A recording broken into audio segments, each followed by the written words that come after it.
And we're back. Part 2 of the H2. Okay, so good news. I got a single-sided swing arm paddock stand. Yeah. And I can now put the bike on the stand and remove the wheels. Interesting fact, this thing has 5 studs, just like a car. So anyways, as you saw in the last episode, PPF was removed, all the panels were stripped. Took me forever. I've taken the panels off. I'll show you now what they look like. I've stripped this giant headlight monstrosity of a thing out of the top cowl. So the top cowl is now completely bare. Screen is here. Mirrors are off. Intake is off. Everything is sitting neatly and safely in the corner there. The headlight, the intake, the mirrors, the screen, all parked off. The mirrors is going to go away along with the wheels and a couple of small bits to be freshened up. The wheels are going to be freshened up. So I need to decide where am I going to be placing this bike, because it's going to be standing on stands for the next 2 weeks. So approximately where she is now, I'm just going to put in a more safer spot on the paddock stand, and front and rear wheels are coming off, brake discs are coming off. Same thing we did with Raven's bike. Wheels are going to get completely stripped, completely bare, and that's going off. So I like where she's standing at the moment. Ooh, you know.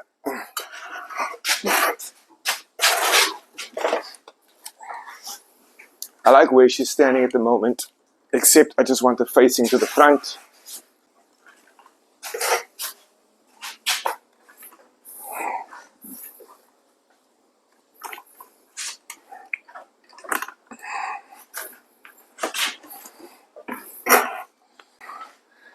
So I don't know why, I just like the bike facing this way, but here we have it.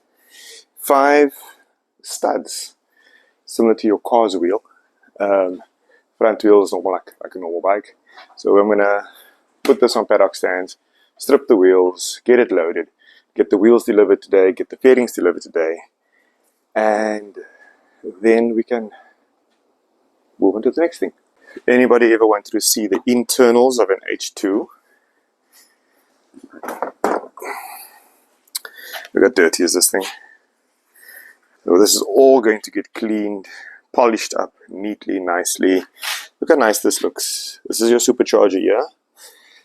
I'm assuming this is the gear that spins from the crank up to the supercharger, and then like a turbo, this would be your exhaust turbine, this would be your air intake turbine. Sucks in the cold air up here, in here, into your pluton, and into your intake. That's your wastegate, your boost. Your wastegate, so it sends off all the excess boost. Technically, this is supposed to go back into the intake, but why would you want to be sucking in hot air? So they are expelling it out into atmosphere. All of this gets cleaned up, and then everything else is like your normal engine. Tailless frame, cast aluminium subframe, looks very, very nice. And then a super loud Brox exhaust pipe that makes a lot of power. So, single-sided swing arm works very interestingly. We've got this long shaft. Here we are. We've got this long shaft. This shaft has to be exactly the same size as this hole. So, with every bike, you have to order a special shaft specific to that bike. You can't take a Ducati shaft and put it onto a Kawasaki.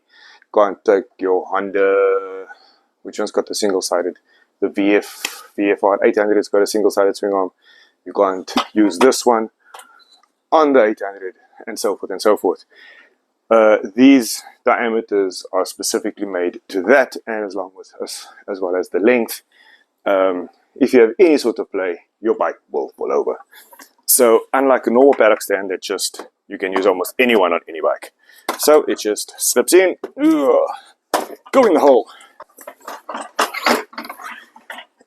Here we go, all the way in, hits the rub on that side. You'll see the stud still sticks out on this side. Bike comes down as the bike lifts upright. Woo, scary. And 1, 2, 3.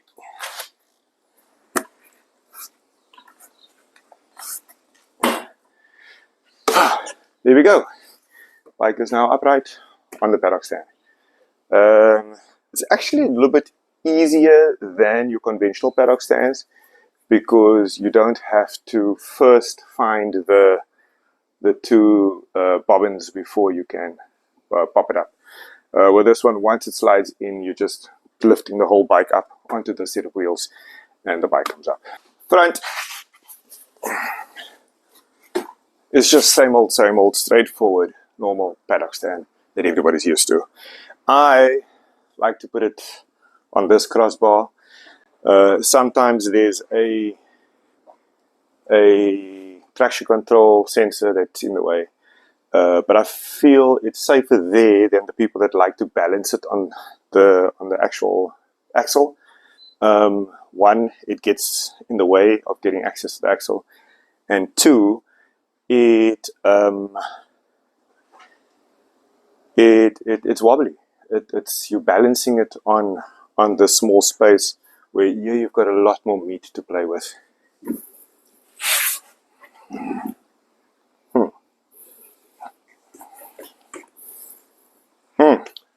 Second point, when doing this, you'll notice the wheel doesn't want to move.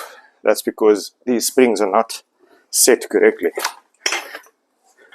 So you'll see here's your little circlip on the end here. You'll set them to a different hole. Oh, there is no other hole. So you'll just have to push it out when putting it in, so it doesn't interfere with the disc.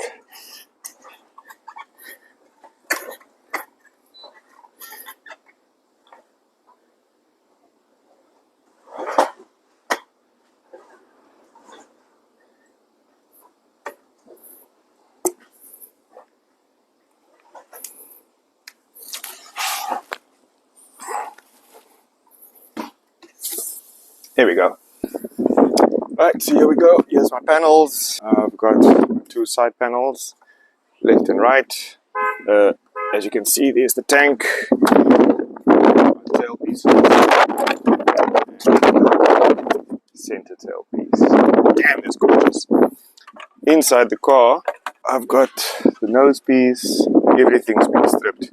Headlights been removed. I'm not sure if I need to strip this plastics on the side here, so we'll leave that for the guy that's doing the next part of the process. But everything, all the internals are removed. This panel is completely stripped, and then I've also got the hugger. So I am not yet ready to reveal the secret as to what's going to happen to these panels. You'll have to wait until the end of the video when I deliver it to the guy that's going to do his special thing. But yeah, so panels are now going away to the first supplier. He's going to quickly sand it down. Then to the second supplier, he's going to do his special thing. Wheels is coming off. Wheels are going to go to another guy. He's going to do his thing. There's a lot of people involved in this build. But like I said, guys, wait until the end. Part 3 is where this is all going to come together, and we are going to be delivering the special Christmas present to the owner. Where are we now? I don't know, but let's figure out how to get these wheels off. This bike is proving to be a little bit more difficult than I bargained for. I thought the single-sided swing arm was going to be a problem, but it works as easy as a car. Put in what do you call that thing? A wheel brace, and boop, 5 minutes later the back wheel comes off. There's no chain to bother with, there's no brakes to worry with, there's no anything like that. The wheel literally just comes off. I didn't take it off because I found out I need a 22mm Allen key for the front wheel. So I found a workaround. This is an M18 bolt. This is an M14 bolt. And they have 22 and 24mm heads. And for this wheel, you need a 22 millimeter. So here's my workaround. 22 millimeter goes in here quite nicely. What I'll do now is I'll loosen these pinch bolts, take a spanner, lock these two nuts together, and undo that. Let's see if I can get that to work. Now to see if my little MacGyver will work. Fits perfectly in the hole.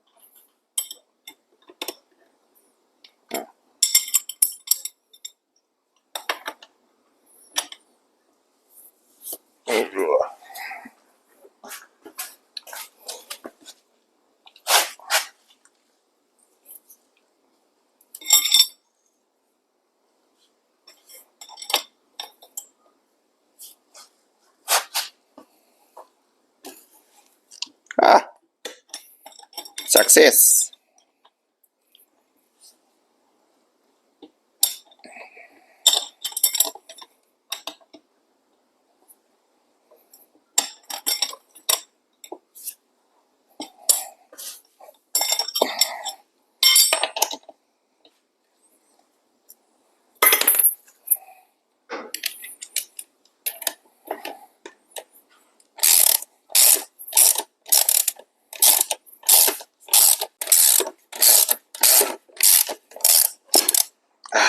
Here we go. Wheel is out. Ow, ow.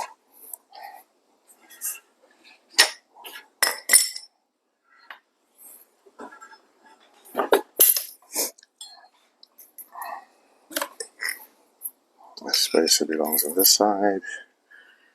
This spacer belongs on this side.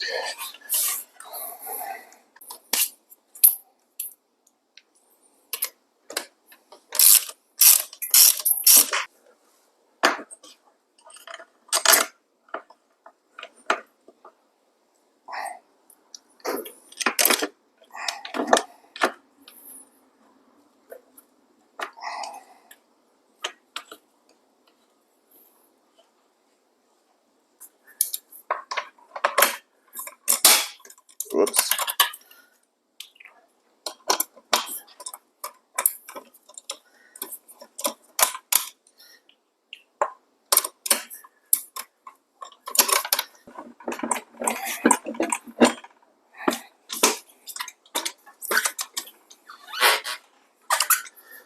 New man. Now the exhaust is the problem.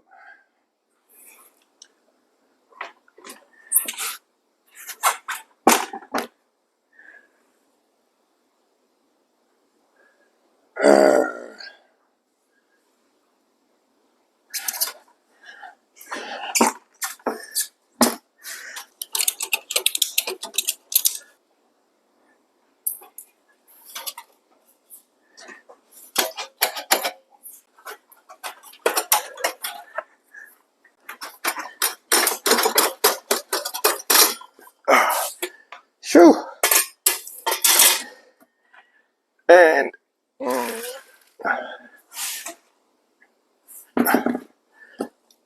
the wheel is off. There we have it. Front and back wheel is off. Even the exhaust is off. The bike is looking naked and sexy. So I'm quickly gonna take these off to TrackMac, get the tires removed. I'm gonna take the discs off and then pop them off to Douglas. He's getting the wheels, he's getting the mirrors, he's getting the levers, and he's gonna touch up everything. So yeah, guys, that is how you remove the front wheels from the Kawasaki H2. In the meantime, the first of the panels have arrived back. Look at this, look how awesome this looks. This nose piece just looks insane.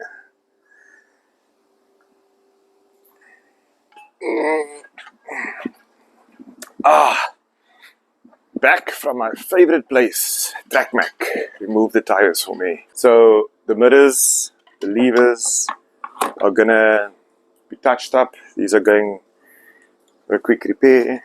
You see here.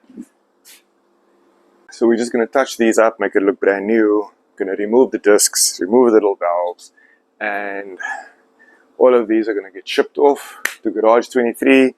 Doug is going to quickly sort it out. While he's busy with that, I need to deep clean this bike and polish up the exhaust. But that's a video for another day, so don't forget to like, share and subscribe, and I'll catch you on the next one. Peace! What are you doing, Daddy? Well, you see, these are small little Allen screws, you see that? Yeah. And they're held on with Loctite, I think. I don't see it on here. But whenever I tried to take it off, I couldn't get it off, it kept stripping. So now I have to use a drill to drill it out. And then I have to use this Easy Out tool, which now grabs it and grips it.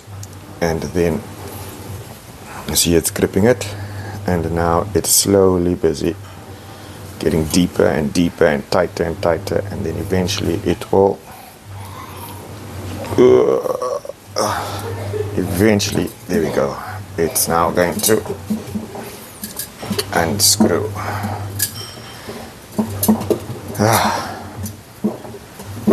Let's like pause. No?